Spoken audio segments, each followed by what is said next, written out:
الحمد لله الذي خلق الليل والنهار بقوته وميز بينهما بقدرته وجعل لكل واحد منهما حدا محدودا وأمدا ممدودا.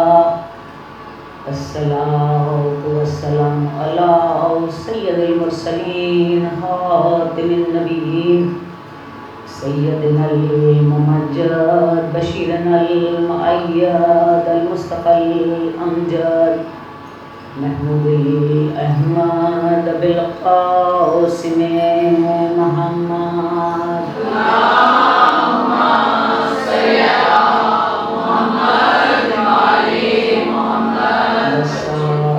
الدعوة النبوية والصولة الحيدرية والقسمة الفاطمية والهلم الحسنية والشجاعة الحسينية والصبر السجادية والآثار الباقرية والمحاصر الجعفرية والعلوم الكاظمية والحجج الرضوية والجود التقوية والنقاوة النقوية والهيبة العسكرية والغيبة الإلهية القائم بأمر الله.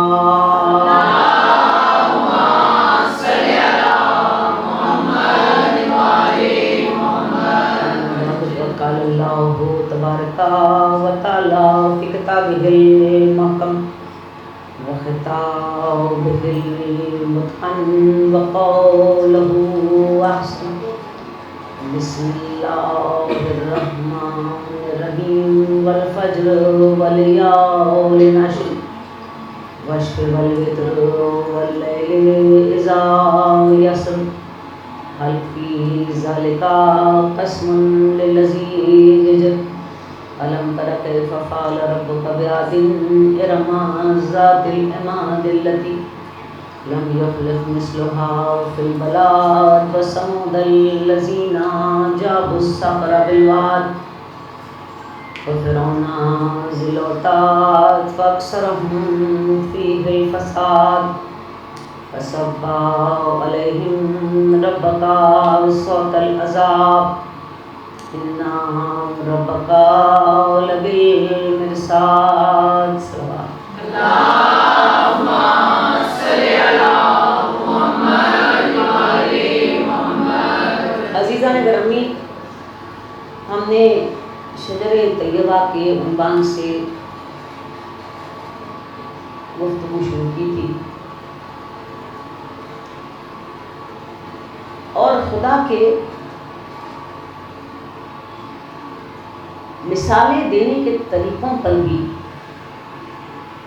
ایک طویل گفتگو. خدا کا طرز استدلال بہت گہرا اور صاحبان عقل کے لیے حیران کن. وہ نہ صرف یہ کہ مثال دیتا ہے بلکہ اس مثال کو سمجھانے کے لیے اس کی ضد کے ذریعے سے اس کے نیگیٹو ایکسپیکٹ کو اٹھا کر اس کی پازیٹیوٹی کو اجاگر کرتا ہے. جیسے کہ اس نے سورہ ابراہیم میں شجر طیبہ کی مثال کو پیش کیا. علم تر کیف ضرب اللہ مثلا کلمۃ طیبۃ کشجرۃ طیبۃ اصلها ثابت وفروعها فی السماء تؤتی اکلها کل حین باذن ربها. ہم تمہارے سامنے ایک مثال کو پیش کرتے ہیں. علم تر کیف ضرب اللہ مثلا، کیا تم نے نہیں دیکھا کہ تمہارا رب کیسی مثال پیش کرتا ہے؟ تمہیں سمجھانا چاہتا ہے کلمہ طیبہ، کلمۃ طیبۃ کشجرۃ طیبہ، وہ کلمہ جو طیب ہے اگر اسے جاننا چاہتے ہو تو شجر طیبہ کو سمجھنے کی کوشش کرو. اصلها ثابت وفروعها فی السماء، وہ شجر طیبہ جس کی جڑ مضبوط ہے اور شاخیں جس کی آسمان میں پھیلی ہوئی ہیں، توتیا کلا کل ہن بیزن ربہا، جو ہر دور میں ہر زمانے میں ثمر دیتا رہتا ہے بیزن ربہا، اپنے رب کے اذن اور مرضی سے۔ یہ ہم نے تمہیں تذکر کے لیے مثال پیش کی، لیکن پھر بھی اگر تمہاری سمجھ میں شجر طیبہ نہیں آیا، جس کی جڑ مضبوط ہے، جس کی آسمان میں شاخیں پھیلی ہوئی ہیں، جس کا پھیلاؤ ہر زمان اور زمن میں ہے، تو مثل خبیثۃ کا شجرۃ خبیثۃ نجتث من فوق الارض ما لها من قرار، تو پھر اس کی ضد سے سمجھ لو۔ شجر طیبہ کی ضد جو ہے نا وہ شجر خبیثہ ہے، پاک و پاکیزہ درخت کی ضد جو ہے وہ ناپاک درخت ہے، اور پاک و پاکیزہ درخت کی پہچان یہ ہے کہ اس کی جڑ مضبوط ہے، اور ناپاک نظام کی پہچان یہ ہے کہ اس کے پاس جڑ ہی نہیں ہے۔ مثلو کلمۃ خبیثۃ کشجرۃ خبیثۃ نجتث من فوق الارض ما لها من قرار، چونکہ اس کے پاس جڑ نہیں ہے لہذا زمین میں سو قرار نہیں ہے، اور ادھر لگی ادھر اکھڑ کر ختم ہے۔ اب آپ کے سامنے ایک تناور درخت ہو اور ایک گھاس پھوس کی چھوٹی سی سیپلنگ ہو، جس کو آپ ایک جھٹکے سے اکھاڑ دیں، اور آپ نہ بھی اکھاڑیں، ہوا چلے وہ اکھڑ کے گر جائے، اور پھر ایک ایسا تناور درخت ہو جو آندھی کو سہار دے، جو بارشوں کو سہار دے، جو طوفانوں کے مقابلے میں بھی ڈٹ کر کھڑا رہے، تو اس سیپلنگ کی کمزوری سے آپ کو اس تناور درخت کی طاقت اور توانائی کا اندازہ ہوتا ہے۔ قرآن مجید نے اس نیگیٹو ایسپیکٹ سے اس پازیٹیو ایسپیکٹ کو سمجھا، اور اس شجر یعنی اس نظام جو میں گزشتہ تقاریر میں کیونکہ اس پر گفتگو کر چکی لہٰذا میں اس کو نہیں ریپیٹ کروں گی، سمجھانے کا مقصد یہ تھا کہ کلمہ طیبہ جو ہے نا، یہ خدا کا پاک و پاکیزہ کلمہ، وہ پاکیزہ نظام کی پروڈکٹ ہے، یا پاکیزہ نظام اپنی اسٹرینتھ اس کلمہ طیبہ سے ڈرائیو کرتا ہے، اور اس کے مقابلے میں جو بھی ہے وہ کمزور ہے، بودا ہے، ختم ہو جانے والا ہے، نہ زمین میں اس کی کوئی جڑ ہے، نہ آسمان تک اس کی کوئی رسائی۔ اسی طرح جب سورہ قلم میں مسلمین کا تعارف کرایا گیا، افنجعل المسلمین کالمجرمین، کیا ہم مسلمین کو مجرمین کے برابر کر دیں؟ اگر مسلمین سمجھنا ہے تو پہلے مجرمین سمجھنے پڑیں گے، اور مسلمین کیا ہے؟ تسلیم کرنے والے، قبول کرنے والے، سر جھکانے والے، اور مجرمین کیا ہیں؟ وائلیٹرز۔ ایک قانون ہے، ایک ضابطہ ہے، اور ایک ضابطہ ایسا ہے کہ آپ نے اس سڑک پر یو ٹرن نہیں لینا۔ جو تسلیم کرنے والا ہے وہ سڑک پر یو ٹرن نہیں لیتا، انہیں ڈائریکشنز میں چلتا ہے جو سائنز اس کے سامنے رکھے گئے ہیں۔ جو وائلیٹر ہے نہ صرف یہ کہ رانگ سائڈ پر آتا ہے، جہاں سے یو ٹرن منع کیا وہاں سے یو ٹرن لیتا ہے، جتنے سائنز ہیں انہیں وائلیٹ کرتا ہے کہ کسی طرح اپنی منزل مقصود کو پالے۔ تو کیا ممکن ہے کہ اپنی منزل مقصود کو پالے؟ اسے حادثہ بھی ہو سکتا ہے، وہ گر بھی سکتا ہے، وہ پکڑا بھی جا سکتا ہے، وہ ساری باتیں اس میں ہو سکتی ہیں۔ قرآن مجید نے جب تسلیم کرنے والوں کا تذکرہ کیا تو جناب ابراہیم نے کہ دعاؤں کو تسلیم کرنے والوں کی ایک نشانی کے طور پر پیش کیا، ربنا جعلنا مسلمین لک ومن ذریتنا امة مسلمة لک وارنا مناسکنا وتب علینا انک انت التواب الرحیم۔ یہ تسلیم کرنے والوں کا رویہ کہ پروردگار ربنا ہم تجھ سے سوال کرتے ہیں، تب علینا انک انت التواب الرحیم، اس لیے کہ تو معاف کرنے والا ہو، بخشنے والا ہے، وجعلنا مسلمین لک، ہمیں اپنا تسلیم کرنے والا، جھک جانے والا، مان لینے والا بندہ بنا لے، ومن ذریتنا امة مسلمة لک، صرف مجھے ہی نہیں میری اولاد کو بھی ایسا ہی تسلیم کرنے والا بنا۔ ماننے والا، یہ پیغمبر کی بات. تو اب جو وائلیٹر اگر آپ سمجھ جائیں تو آپ کو تسلیم کرنے والا سمجھ میں آ جائے کہ نیگیٹو ایکسپیکٹ سے پازیٹیو ایکسپیکٹ کی طرف قرآن مجید نے اسے ایکسپلین کیا. پھر جب متقی کو پہچاننا چاہا تو کہا ام نجعل المتقین کالفجار، کہ ہم سورہ سواد، کیا ہم متقیوں کو فاجروں کے برابر کر دیں؟ یہ فاجر کون ہے؟ بے خوف، گناہ میں بے خوف، ظلم میں بے خوف، رویوں میں بے خوف، جس کے ذہن اور گمان میں اکاؤنٹیبلٹی اور پکڑ کا خیال نہیں. جب ایسا کوئی کیریکٹر سامنے ہو تو اس کے بدلے میں، مقابلے میں جو کیریکٹر ہے جو خوف رکھتا ہے، معاملات میں بھی خوف رکھتا ہے، عبادات میں بھی خوف رکھتا ہے، اخلاق میں بھی خوف رکھتا ہے، عدل کے معاملے میں بھی خوف رکھتا ہے، اور اسے اکاؤنٹیبلٹی کا خوف ہے کہ مجھے پکڑ ہو سکتی ہے اگر میں ڈائیورژن کروں، تو خود بخود ایک متقی آپ کی نگاہوں کے سامنے یا آپ کے تصور میں ایک کیریکٹر متقی کا آتا ہے. اسی طرح قرآن مجید نے جب صاحبان علم پر گفتگو کی تو سورہ زمر میں کہا قل هل يستوي الذين يعلمون والذين لا يعلمون. ارے کیا یہ ممکن ہے کہ ہم علم والوں کو نہ جاننے والے جاہلوں کے برابر کر دیں؟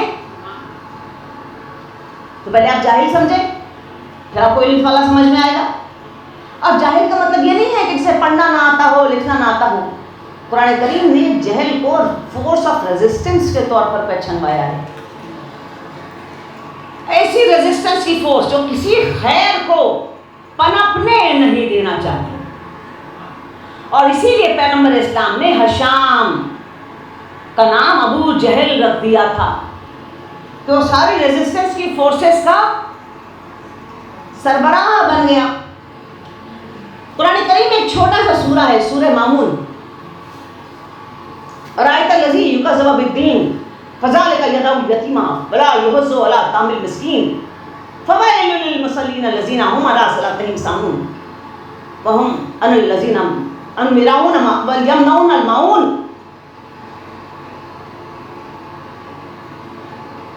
خدا تمہارے سامنے فورسز آف ریزسٹنس کو پیش کرتا. رأیت الذی، تم نے دیکھا، یکذب بالدین، یہ جہل کی نشانی ہے، جھٹلانا.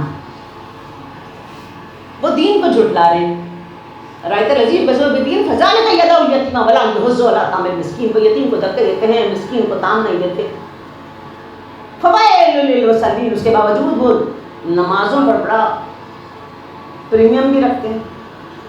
ہم علی صلاتہم ساہون والذین ہم علی صلاتہم ساہون الذین ہم یراؤن، انہیں بڑا پریمیم ہے ان کو صلاۃ پر. لیکن رویہ کیا ہے؟ ریزسٹنس. یتیم کو کھانا کھلانا، مسکین کی پرورش کرنا، یہ معاشرتی رویے ہیں جس میں وہ یتیم اور وہ مسکین نہیں ہے کہ جس کے سر پر ماں باپ نہیں ہیں. اور مانگنے کی چیزوں کو نہ دینا، یعنی ریسورسز آف سوسائٹی کو شیئر نہیں کرنا.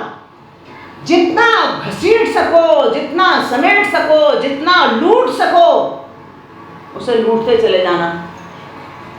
یہ ہیں فورسز آف ریزسٹنس جو کمزور کو کمزور تر رکھنا چاہتی ہیں اور طاقتور کو طاقتور تر بنانا چاہتی ہیں. هل يستوي الذين يعلمون والذين لا يعلمون، خدا نہ جاننے والوں کو جاننے والوں کو برابر کر دے. تو جب ایسی فورسز اور ایسے کیریکٹر سامنے ہوں تو خود بخود صاحبان علم سمجھ میں آتے ہیں کہ ان کے مخالف کیریکٹر جو ہے وہ علم والوں کے کیریکٹر. اسی طرح ایک لفظ قرآن کریم میں نعمت ہے، اور اس کی جو اپوزٹ ورڈ ہے وہ ہے نقمت. نعمت ہے دین، عطا، اور نقمت کیا ہے؟ چھین لینا، محروم کر دینا. دعائے کمیل جو آپ بہت رغبت سے پڑھتے ہیں، اس میں جناب امیر المومنین نے اس نعم اور نقم کو جس خوبصورتی کے ساتھ دعا کے جملوں میں بیان کیے. اللہم اغفر الذنوب التي تهتك للسمع، اللہم اغفر الذنوب التي تنزل النقم، اللہم اغفر الذنوب التي تغیر النعم. پروردگار معاف کر میرے ان گناہوں کو. اللہم اغفر الذنوب التي تهتك للسمع، ایسے گناہ جو ذلت اور رسوائی لاتے. اللہم اغفر الذنوب التي تنزل النقم، ایسے گناہ معاف کر دے جو نقمت کا سبب بنتے ہیں، یعنی چیزوں کے چھن جانے کا سبب بنتے ہیں. ذلت کے ذریعے سے ایک جیسے محروم ہو جائے آدمی، اس کا سبب بنتے ہیں. اللہم اغفر الذنوب التي تغیر النعم، اور معاف کر دے ان گناہوں کو جس کی وجہ سے نعمتیں تبدیل ہو جاتی ہیں. پھر جب دعا اپنے اختتامی مراحل میں بڑھی تو دو لفظ کہے، یا سابق النعم، یا سابق النعم، یا دافع النقم. اے نعمتوں کو کشادہ کرنے والے اور اے نقمتوں کو دفع کرنے والے. اور پھر اس کے بعد ارشاد فرمایا، یا سریع الرضا اغفر لمن لا یملکہ الا الدعاء فانک فعال لما تشاء، یا من اسمہ دواء وذکرہ شفاء وطاعتہ غنی ارحم من راس المال رجاء. اے وہ خدا جو سریع الرضا، جلدی راضی ہو جاتا ہے. یا سریع الرضا اغفر لمن لا یملکہ الا الدعاء، معاف کر دے میرے گناہ اس لیے کہ میرے پاس سوائے دعا کے کچھ ہے ہی نہیں. اغفر لمن لا یملکہ الا الدعاء فانک فعال لما تشاء، حالانکہ تو جو چاہے کر سکتا ہے، لیکن مجھے معافی چاہیے اور میں جانتا ہوں کہ تو جلدی راضی ہونے والا ہے. یا من اسمہ دواء وذکرہ شفاء، جس کا نام دوا ہے، جس کا ذکر شفا ہے. وطاعتہ غنی، جس کی اطاعت غنی کر دیتی ہے. ارحم من راس المال رجاء وصلاحۃ البکا، یعنی وہ اللہ ارحم، رحم کر اس بندے پر جس کا سرمایہ حیات فقط تیری ذات پر امید ہے. وصلاحۃ البکا، اور اس کے پاس ایک ہتھیار بھی ہے، وہ ہتھیار ہے اس کے آنسو، اس کی آہو بکا. اور پھر ارشاد فرمایا، یا سابق النعم، یا دافع النقم، یا نور المستغشین فی الظلم، یا عالم لا یعلم صلی علی محمد و آل محمد. اے نعمتوں کے کشادہ کرنے والے، اے نعمتوں اور زحمتوں سے بچانے والے، یا نور المستغشین فی الظلم، اے ایسی روشنی جو ظلمتوں سے باہر نکال لے. یعلم لا یعلم، اور ایک ایسا عالم جسے کچھ بتانے کی ضرورت نہیں ہے، وہ سب علم رکھتا ہے. صلی علی محمد و آل محمد، درود نازل فرما محمد و آل محمد.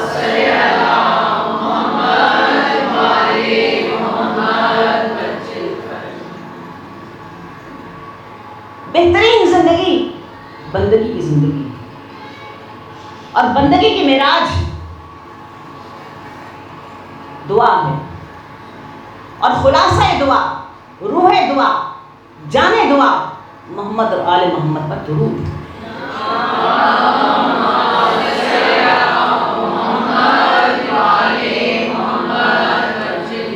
پیغمبر علیہ السلام نے ارشاد فرمایا کہ بخیل وہ شخص ہے جو اپنے مال کو دوسروں پر خرچ نہیں کرتا. اس سے بڑا بخیل وہ ہے جو دوسرے کو مال خرچ کرتے ہوئے دیکھ کے اس کو تکلیف شروع ہو جاتی ہے. ایک بخیل کی قسم یہ بیان کی کہ بخیل وہ ہے جو کسی کی تعریف سن کر کڑنے لگ جاتا ہے. اور پھر ارشاد فرمایا کہ اس سے بڑا بخیل وہ ہے جو محمد و آل محمد پر درود بھیجنے میں بھی اس کو زحمت اور تکلیف محسوس ہوتی ہے.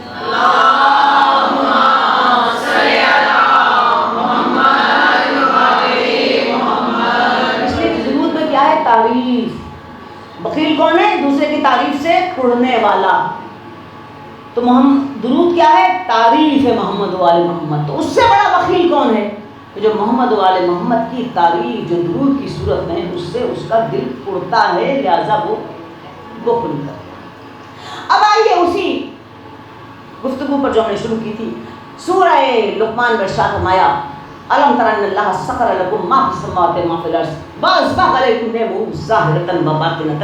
اللہ نے جو کچھ آسمانوں اور زمینوں میں تھا وہ تمہارے لیے مسخر کر دیا. واسبغ علیکم نعمہ، اور ازبغ کیا نعمتوں کو جو ظاہر بھی ہیں اور جو باطن بھی ہیں۔ سورہ لقمان میں لفظ استعمال ہو اسبغ علیکم نعمہ، نعمتوں کو اسبغ کیا، اور دعائے کمیل میں جناب امیر نے ارشاد فرمایا یا سابغ النعم، اے کشادہ کرنے والے نعمتوں کے۔ تو یہ اسبغ کیا چیز ہے؟ وہاں سابق کہا دعا میں اور یہاں قرآن نے کہا اسبغ۔ اس کا مطلب کیا ہے؟ ایک کشادہ سا پیرہن، ایک بہت بڑا چوغا جو سارے بدن کو کور کر لیتا ہے، ایک شامیانہ جو بہت سارے لوگوں کو کور کر لیتا ہے، یعنی ایک ایسی چیز جو حصار میں لے لے اور چاروں طرف سے گھیر لے۔ تو سابق النعم یعنی ایسی نعمتوں کا حصار باندھنے والے جو چاروں طرف سے ہمیں گھیر لیں۔ وَأَسْبَغَ عَلَيْكُمْ نِعْمَهُ ظَاهِرَةً وَبَاطِنَةً، سورہ لقمان۔ جو ایسی نعمتیں بھی ہیں جو ظاہر میں نظر آتی ہیں، جو ایسی نعمتیں ہیں جو باطن میں ہوتی ہیں، ان سب کی اتنی کشادگی سے عطا کرنا کہ جو ہمیں گھیر کر اپنے اندر رکھے۔ اب اس ٹکڑے کی جب تفسیر کی گئی وَأَسْبَغَ عَلَيْكُمْ نِعْمَهُ ظَاهِرَةً وَبَاطِنَةً، کہ گھیر لیا ان نعمتوں نے جو ظاہر بھی ہیں اور جو باطن بھی ہیں، تو تفاسیر نے لکھا کہ جو ظاہری نعمتیں ہیں وہ انسان کی حیات ہے، زندگی ہے، پرورش ہے، رزق ہیں، رشتے ہیں، سپورٹنگ فیکٹرز آف لائف ہیں، یہ سارے کے سارے ظاہری نعمت ہیں۔ اور باطنی نعمت کیا ہے؟ عقل ہے، شعور ہے، اچھی روح ہے، اخلاق ہیں، یہ ساری چیزیں باطنی نعمت ہیں۔ اور جب ائمہ معصومین سے پوچھا گیا کہ ظاہری نعمت کیا ہے اور باطنی نعمت کیا ہے، تو امام جعفر صادق علیہ السلام نے ارشاد فرمایا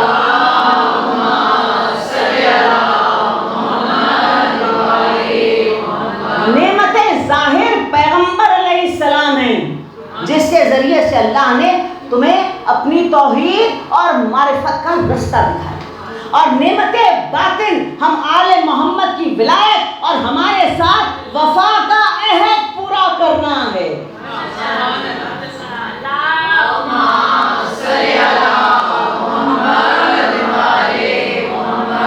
قرآن کریم میں ایک بہت ہی لطیف نقطہ ہے اس نعمت کے حوالے سے، بہت ہی لطیف نقطہ، سورہ آل عمران کی 103 نمبر کی آیت، بہت ہی لطیف نقطہ۔ اور اتنی بار آپ نے وہ آیت بچپن سے لے کر ہر زندگی کے دور میں سنی ہوگی، کبھی اسکول میں، کبھی کالج میں، کبھی اخبار کے صفحات میں، کبھی رسائل میں، اور بہت اس کا درس بھی دیا جاتا ہے۔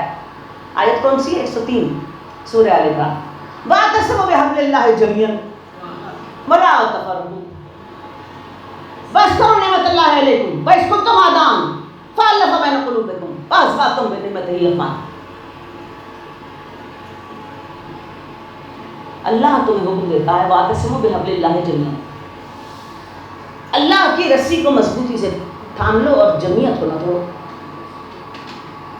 وَلَا تَفَرَّقُوا، ٹکڑے ٹکڑے نہ ہو جاؤ، وَاعْتَصِمُوا بِحَبْلِ اللَّهِ جَمِيعًا وَلَا تَفَرَّقُوا وَاذْكُرُوا نِعْمَتَ اللَّهِ عَلَيْكُمْ، اللہ کی نعمتوں کا تذکرہ کرو، وَإِذْ كُنتُمْ أَعْدَاءً فَأَلَّفَ بَيْنَ قُلُوبِكُمْ فَأَصْبَحْتُمْ بِنِعْمَتِهِ إِخْوَانًا، اور یاد کرو اس وقت کو جب اللہ نے تمہارے لڑنے والے اور فساد زدہ دلوں کے اندر ایک دوسرے کے لیے الفت اور محبت پیدا کر دی اور تمہیں ایک دوسرے کا بھائی کر دیا۔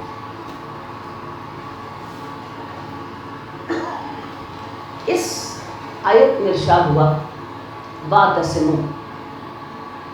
اب اس وَاعْتَصِمُوا کا کیا مطلب ہے؟ یہ لفظ اعتصام سے نکلا اور اس کا مطلب ہے پکڑ لینا مضبوطی کے ساتھ۔ پھر دوسرا اور استعمال کیا حبل، اس کا مطلب ہے رسی، حبل اللہ، اس کا مطلب اللہ کی رسی۔ اب یہ حبل اللہ کیا، یہ رسی کیا چیز ہے؟ یہ رسی ایک پوائنٹ سے دوسرے پوائنٹ کو کنیکٹ کرتی ہے، ایک برج فارم کرتی ہے نا رسی۔ اگر آپ کو یہاں سے وہاں تک اس پوائنٹ سے اس پوائنٹ کو جوڑنا ہے تو ایک رسی یہاں باندھی، ایک رسی وہاں باندھی۔ اچھا، یہ پوائنٹ کنیکشن ہے ایک سرے سے دوسرے سرے تک رسی کا یہ کام، وَاعْتَصِمُوا بِحَبْلِ اللَّهِ۔ اچھا، پھر رسی پکڑنے کے لیے کب کہا جاتا ہے، یا کوئی بھی چیز تھامنے کے لیے مضبوطی سے کب کہا جاتا ہے؟ جب گرنے کا اندیشہ ہو۔ بچے کو جھولے پر بٹھایا، بڑا خوش جھولا جھولے گا، ساتھ میں آپ نے کہا میں رسی کو مضبوطی سے پکڑے رکھنا. کیوں؟ گر نہ جاؤ. بس میں سواری کے لیے چڑھے تو فوراً لڑکتی ہوئی رسیوں کو پکڑ لیا, ہینڈلز کو پکڑ لیا. کیوں؟ گر نہ جائے. بزرگ سیڑھی پر چڑھ رہے تھے, آپ نے کہا ریلنگ پکڑ لینا. کیوں؟ گر نہ جائے. تو یہ مضبوطی سے پکڑنا کس لیے ہوتا ہے؟ گر نہ جائیں, گر نہ جائیں. اب یہاں پر جو انداز اختیار کیا قرآن مجید نے, وہ در حقیقت یہ بتا رہا ہے کہ قرآن ہوشیار کر رہا ہے کسی بہت بڑے طوفان سے. واعتصموا بحبل اللہ, مضبوطی سے پکڑ لو اللہ کی رسی. ایسا نہ ہو شیرازہ بکھر جائے, ایسا نہ ہو کہ آفت اور ہلاکت میں پڑ جاؤ, ایسا نہ ہو کہ ذلت کے ایسے گہرے گڑھے میں گر جاؤ جہاں سے واپسی ممکن نہ ہو. یہ کہنا در حقیقت اعلان ہے ایک بہت بڑے طوفان کی. واعتصموا بحبل اللہ, پکڑے رکھنا, گر جاؤ گے. تھامے رکھنا ورنہ منتشر ہو جاؤ گے. ولا تفرقوا, اور ٹکڑے ٹکڑے نہ ہونا ورنہ بکھر جاؤ گے. کسی نہ کسی کو سراغ ہی نہیں ملے گا. واعتصموا بحبل اللہ جمیعا ولا تفرقوا. اب یہ ہوشیار کرنا ایک طوفان سے, ایک تکلیف میں آنے والے وقت سے, یہ قرآن کا عجیب انداز گفتگو ہے. ایسے طوفان سے ہوشیار کیا جا رہا ہے جیسے طوفان نوح ہوتا ہے. طوفان نوح نے سب کو غرق کر دیا. اس سے بچنے کے لیے کہا ایک رسی کو تھام لو جو حبل اللہ ہے, اور یاد کرو اس وقت کو جب ہم نے تمہارے دلوں میں ایک دوسرے کے لیے محبت ڈال دی, جبکہ تم ایک دوسرے کے خون کے پیاسے تھے. مواقعات کو قائم کر دیا, ایک کا بھائی دوسرے کو بنا دیا, دوسرے کا بھائی تیسرے کو بنا دیا. یہ بھائی بننے سے کیا ہوا؟ تمہارے دل کی نفرتیں ختم ہو گئیں. یہ بھائی بننے سے کیا ہوا؟ دل کے آپس کی جو قدرتیں تھیں وہ ختم ہو گئی.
جمیعا ولا تفرقوا واذکروا نعمت اللہ علیکم وَإِذْ كُنْتُمْ أَعْدَاءً فَأَلَّفَ بَيْنَ قُلُوبِكُمْ فَأَصْبَحْتُمْ بِنِعْمَتِهِ إِخْوَانًا.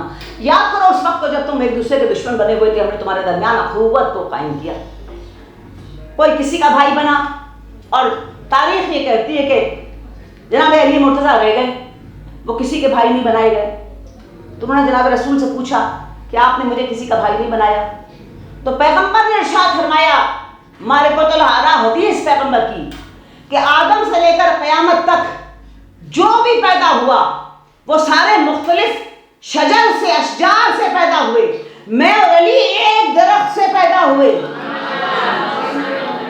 انا و علی من شجرۃ واحدۃ, میں اور علی ایک شجر واحد سے پیدا ہوئے. پھر آپ نے اس شجر واحد کے اندر اس کی شاخوں کو بیان کیا, الحسن منی وانا منہ, الحسین منی وانا من الحسین. حسن مجھ سے ہے اور میں حسن سے ہوں, حسین مجھ سے ہے اور میں حسین سے ہوں. کسی نے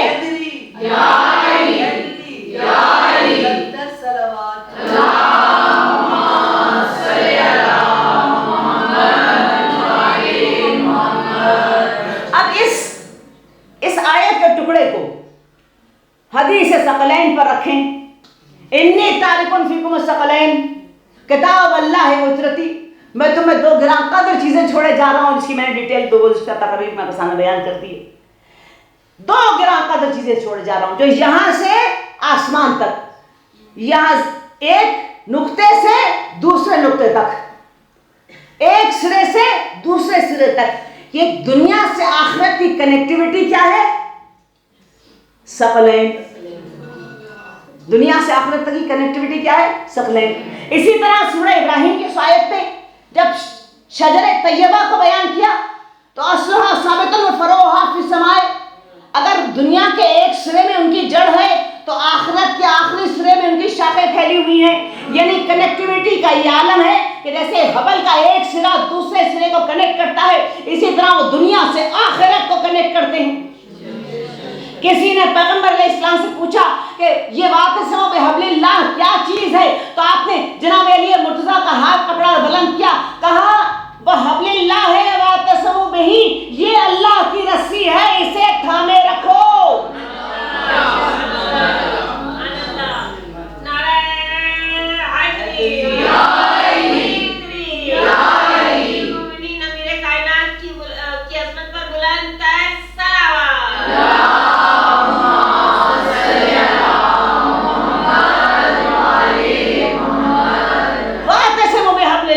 جمیعاً تمہیں ہم طوفان سے خبردار کرتے ہیں اور اللہ کی رسی کو پکڑے رہنا. اعتصموا ھذا حبل اللہ واعتصموا بہ، یہ اللہ کی رسی ہے، اسے مضبوطی سے تھامے رکھو. سورہ آل عمران میں اس حبل کے ایک اور معنی کو بیان کیا گیا، حبل من اللہ و حبل من الناس. ایک وعدہ ہے اللہ کے ساتھ اور ایک وعدہ ہے ناس کے ساتھ. تو ایک مطلب قرآن نے حبل کا وعدہ بھی بیان کیا، وہ وعدہ جو دنیا سے لے کر آخرت تک ہوگا. تو واعتصموا بحبل اللہ، اللہ کی رسی کو مضبوطی سے پکڑو، یعنی اس وعدے کو مضبوطی کے ساتھ پورا کرو. کیوں؟ اگر اس رسی کو مضبوطی سے پکڑے رہو گے تو دلوں میں نفرتیں بند ختم ہو جائیں گی، اتفاق پیدا ہوں گے، نار سے بچ جاؤ گے. وَاذْكُرُوا نِعْمَتَ اللَّهِ عَلَيْكُمْ وَإِذْ كُنتُمْ أَعْدَاءً فَأَلَّفَ بَيْنَ قُلُوبِكُمْ فَأَصْبَحْتُمْ بِنِعْمَتِهِ إِخْوَانًا. اللہ کی نعمتوں میں سے ایک نعمت کیا ہے؟ اتحاد، اتفاق. اتحاد اور اتفاق اور دلوں میں محبتیں خدا کی نعمتوں میں سے ایک بڑی نعمت ہے.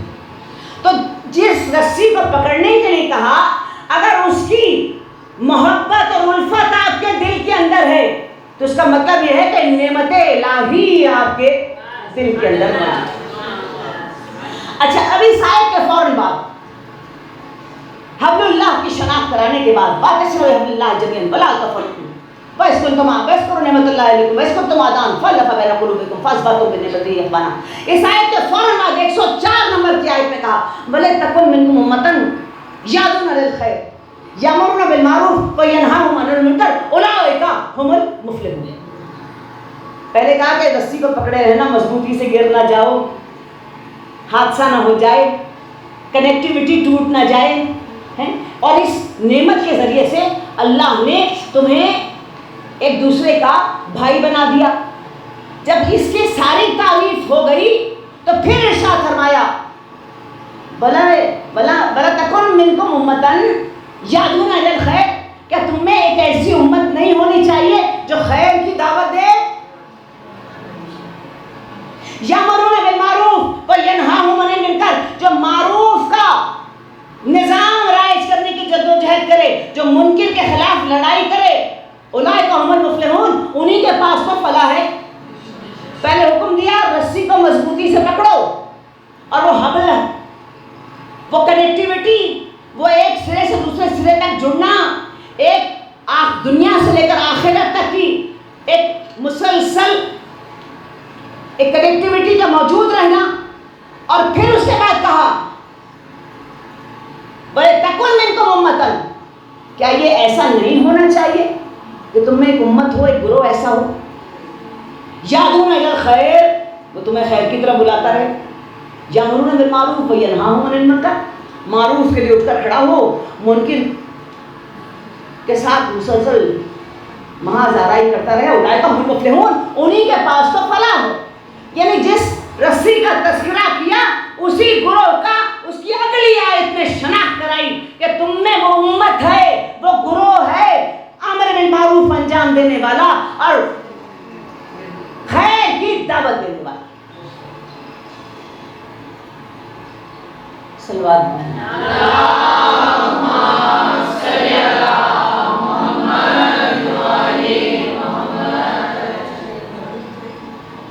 عزیزان گرامی،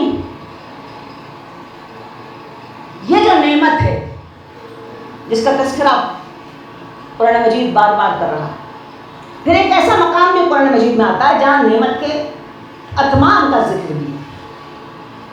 دین نعمت ہے، ولایت نعمت ہے، دلوں کی الفت نعمت ہے، شجر طیبہ سے رابطہ نعمت ہے، حبل اللہ ممدود کا مضبوطی سے پکڑے رہنا نعمت ہے. یہ ساری نعمتیں ہیں. لیکن ایک مقام پر کہا اتممت علیکم نعمتی، ہم نے نعمت کو تمام کر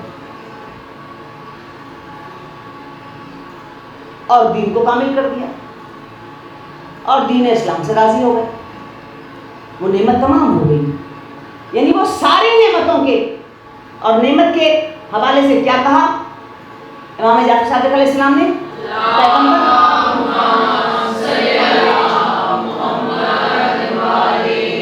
پیغمبر نعمت ظاہری ہے اور ہماری ولایت نعمت باطنی ہے. ہم نے نعمت کا اتمام کر دیا. یعنی جنہوں نے ظاہری نعمت کو قبول کرنا تھا انہوں نے پیغمبر کی ظاہری نعمت کو قبول کیا، جنہوں نے پیغمبر کی ظاہری نعمتوں کے ترسیل کو قبول کیا انہوں نے باطنی نعمت کو ولایت آل محمد کے طور پر قبول کیا. لیکن ایک وقت ایسا آتا ہے وَأَتْمَمْتُ عَلَيْكُمْ نِعْمَتِي، لگتا ہے کہ جیسے لوگوں نے ہوا میں اڑا دیا. وہ کون سا وقت ہے کہ جب پیغمبر کہہ رہے ہیں کہ نعمت تمام ہو گئی، دین مکمل ہو گیا اور میں تمہیں دو گراں قدر چیزیں چھوڑ کے جا رہا ہوں، خدا کی کتاب اور میری اطرت. لیکن اس کے بعد ایک ایسا وقت آیا کہ اتمام نعمت جو ہے اس کی کوئی حیثیت ہی نہیں رہی. قبولیت نعمت جس کا وعدہ کیا تھا من کنتم مولا ہو فہذا علی المولا، وعدہ کیا نا لوگوں نے، وعدہ کیا تھا. اور حبل کا ایک مطلب کیا ہے؟ وعدہ. حبل من اللہ و حبل من الناس، جو اللہ کے ساتھ وعدہ کیا، جو ناس کے ساتھ وعدہ کیا، وہ وعدے کو توڑ دیا. وہ کون سا دن تھا؟ یوم الخمیس، جمعرات کا دن. جناب عبداللہ ابن عباس جب بھی اس روز کو یاد کرتے تھے تو یوم الخمیس یوم الخمیس یوم الخمیس چیخ چیخ کر روتے تھے، اور اتنا روتے تھے کہ آنسوؤں کی قطار سے زمین پر پڑے ہوئے پتھر تر ہو جاتے. یوم الخمیس، جمعرات کا وہ دن. کون سا دن تھا جمعرات کا کہ جس کے لیے اتنا تڑپتے تھے عبداللہ ابن عباس؟ یہ وہ دن تھا جس روز پیغمبر نے بستر مرض پر کہا کہ میرے لیے کرتاس لاؤ،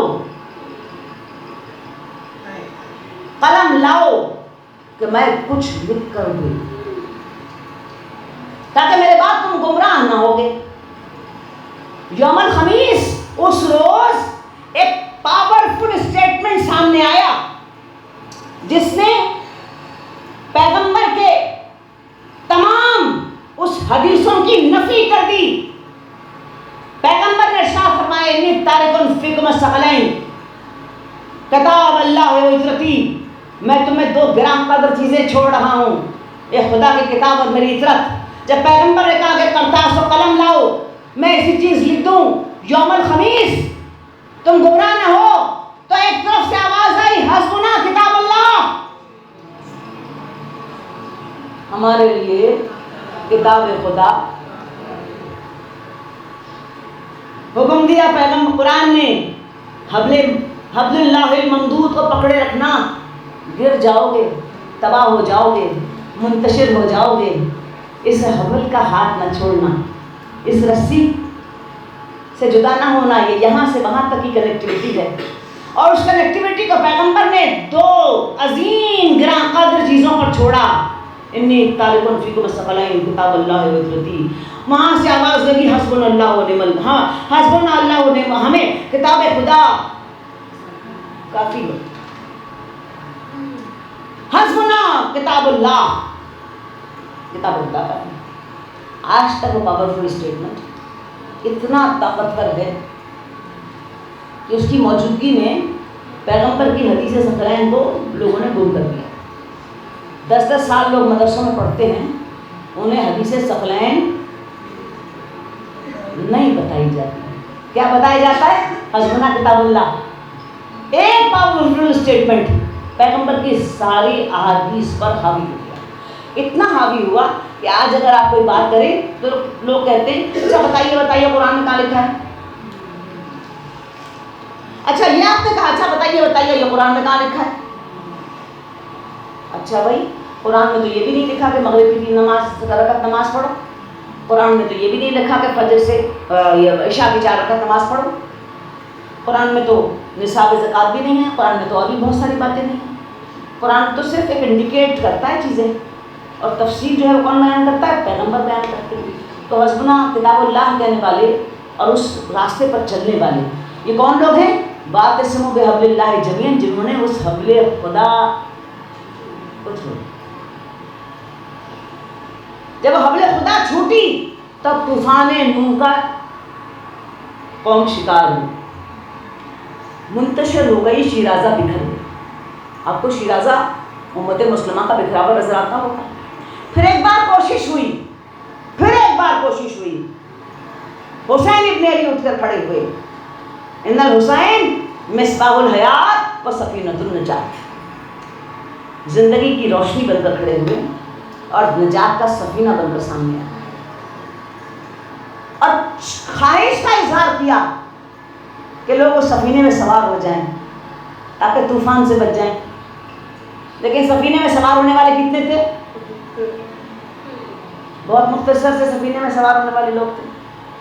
جو سفینے میں سوار ہوا، اور تاریخ کے ہر دور کے طوفان پر وہ سفینہ امام حسین علیہ السلام جو سفینہ نجات تھے وہ سفر کر رہا ہے، اور سوار ہونے والے تاریخ کے ہر دور میں اس میں سوار ہو رہے ہیں. یہ حسین کی نجات کی کشتی کا معجزہ ہے. طوفان نوح میں کشتی ایک دفعہ جلی تھی اور باقی سب غرق ہو گئے تھے. یہ نجات کی کشتی حسین کی قیامت تک چلتی رہے گی، اور جو جس وقت چاہے اس نجات کی کشتی میں سوار. کشتی نجات امام حسین علیہ السلام کی مدینے سے چلی اور مکے پہنچی، اور جب مکے سے عراق کی طرف سفر کا رخ کیا، جب حاجیوں کے بھیس میں قاتل دیکھ لیے تو حج کو عمرے سے تبدیل کیا، احرام کھول دیے، جانور قربان کر دیے، اور عازم سفر ہوئے امام حسین علیہ السلام. قافلہ بڑھ رہا تھا، پیچھے سے غبار اڑتا ہوا نظر آیا. ایسا محسوس ہوا جیسے کوئی تعاقب میں آ رہا ہے. آپ نے پوچھا اپنے بھائی سے، عباس کیا کوئی ہمارا تعاقب کر رہا ہے؟ جناب عباس نے کہا کہ یہ دھول بیٹھے تو اندازہ ہو، دھول سواریوں کی، گھوڑوں کی ٹاپوں کی بیٹھی تو اندازہ ہی ہوا. نظر کیا آیا؟ جناب عبداللہ ابن جعفر اپنے غلاموں اور 2 بیٹوں کے ساتھ تشریف لائے. امام حسین علیہ السلام کا حکم تھا مدینے کے سینٹر کو آپ نے اپنے بھائی محمد ابن حنفیہ کے حوالے کیا. یہ ایسی اسٹریٹجک موو ہے کربلا جس میں کوئی اسپیکٹ جو ہے امام حسین علیہ السلام نے ان اٹینڈڈ نہیں چھوڑا. آپ نے ایسے نہیں کہ مدینے کو خالی چھوڑ دیا اور مدینے میں کوئی آپ کا ریپرزینٹیٹیو نہ ہو. آپ نے محمد ابن حنفیہ اپنے بھائی کو مدینے میں ریپرزینٹ کیا. عراق میں اپنے بھائی مسلم عقیل کو بھیجا سفیر بنا کر. مکے میں اپنے بھائی عبداللہ ابن جعفر کو چھوڑا. کہ عبداللہ بن جعفر اس کشتی میں سوار نہیں ہے؟ کشتی نجات میں وہ اس کشتی نجات کے دائیں اور بائیں ان بادبانوں کو سنبھالے ہوئے ہیں، بیٹوں کو لے کر آئے. میرے لیے تو آپ کا حکم ہے کہ میں مکے میں رہوں، لیکن یہ حکم میرے بیٹوں کے لیے تو نہیں ہے. میں بیٹے ان کی ماں کے حوالے کرنے کے لیے آیا تاکہ اگر عراق کی زمین پر کوئی حادثہ درپیش ہو تو یہ بیٹے میری نیابت کر سکیں. اس کے بعد گزارش کی امام حسین علیہ السلام سے کہ میں جناب زینب کی سواری کے قریب جانا چاہتا ہوں. جناب زینب کی سواری کو بٹھا دیا گیا. جناب عبداللہ بن عباس، عبداللہ بن جعفر سواری کے قریب آئے اور کہا آپ اس سفر پر جا رہی ہیں جو ہماری شرط نکاح تھی، اور ہمارے جان یہ کہہ گئے، پیغمبر ارشاد فرما گئے کہ حسین اس سفر سے زندہ واپس نہیں آئے. ایسے میں آپ نے سامان سفر نہیں لیا، نوی زادے کی حفاظت کا اہتمام نہیں کیا. جناب زینب نے ارشاد فرمایا کہ عبداللہ میرے شرط نکاح تھی کہ میں اپنے بھائی کے ساتھ شریک سفر ہوں گی، بیٹے تمہارے ہیں اور فیصلہ تمہیں کرنا ہے. جناب عبداللہ بن جعفر نے بیٹے آگے بڑھا دیے. کہا جب حادثہ سامنے کھڑا ہو تو ایک کو میری طرف سے ایک کو اپنی طرف سے قربان کر دیجیے گا. حسین کا بھائی مکے پلٹا اور حسین عازم سفر ہوئے. ہائے عاشور کی وہ رات، امام حسین علیہ السلام کبھی عبادت کرتے تھے، کبھی ساتھیوں کی خبر گیری کرتے تھے، کبھی خیموں کا چکر لگاتے تھے. ایک بار جب آپ خیموں کا چکر لگاتے لگاتے بہن کے خیمے کے قریب پہنچے تو آپ نے بہن اور بھانجوں کی گفتگو سنی. بہن اپنے بیٹوں سے کہہ رہی تھی اونا محمد خیال رکھنا کل روز جنگ ہے، ایسا نہ ہو کہ کمزوری آپ کی طرف سے ہو جائے. آپ حیدر کرار کے نواسے ہو، آپ جعفر طیار کے پوتے ہو. ایسی شجاعت کا کمال دکھایا جائے کہ میرا سر خاندان میں فخر سے بلند ہو جائے. بیٹوں نے کہا مادر گرامی ہم حیدر کرار کے نواسے ہیں، جعفر طیار کے پوتے ہیں. کیا پیغمبر کا علم جعفر طیار کے ہاتھ میں نہیں تھا؟ کیا پیغمبر کا علم حیدر کرار کے ہاتھ میں نہیں تھا؟ کیا ہم اس علم کی وارث نہیں ہیں کہ آپ ہمیں علم دلوا دیں؟ جلال سے آواز آئی ماں کی اپنی حد میں رہو، تم آقا کے غلام ہو، نبی کے بیٹے کے غلام ہو. یہ علم میرے بھائی عباس دلاور کی امانت ہے جو میرے بابا کا جانشین ہے. صبح عاشور نمودار ہوئی، طبل جنگ بجا، عزیزوں نے میدان کی اجازت چاہی. اصحاب نے آگے بڑھ بڑھ کر قربان ہوتے چلے گئے، یہاں تک کہ بنی ہاشم میں عبداللہ ابن مسلم کی لاش آ گئی.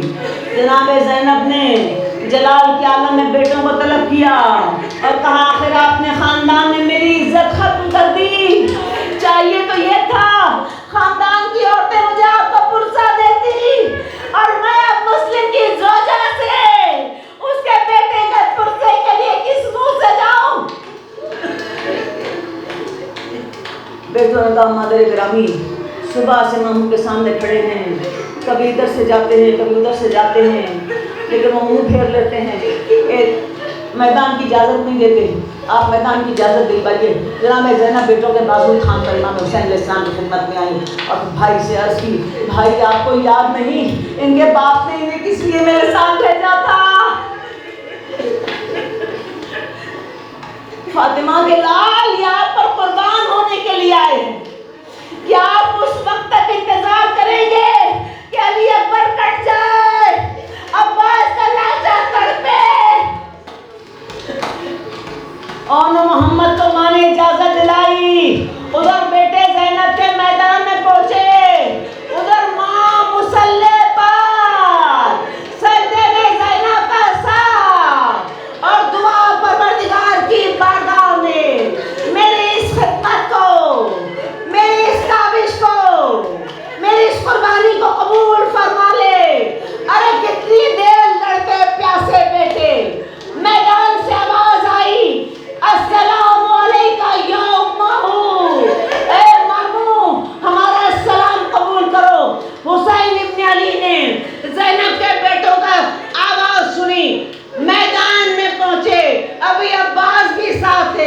علی اکبر بھی ساتھ ہیں، قاسم بھی ساتھ ہیں. ارے انہوں محمد کی لاشیں اٹھا کر لے آئے. امام حسین علیہ السلام نے ہر شہید کا لاشا اٹھایا، ایک خیمہ علیحدہ سے منتخب کیا، سب لاشیں لا کر وہاں رکھتے تھے. جب اس خیمے میں دونوں لاشیں اونو محمد کی لا کر رکھی، پوچھا میری بہن زینب کہاں؟ میری بہن زینب کہاں؟ تم لوگوں نے بتایا، بیوی نے بتایا، وہ اللہ کی بارگاہ میں سر کر رہے تھے. ہائے میرے امام نے سر پر سے امامہ ہٹایا، دونوں لاشوں کے بیچ میں بیٹھ گئے.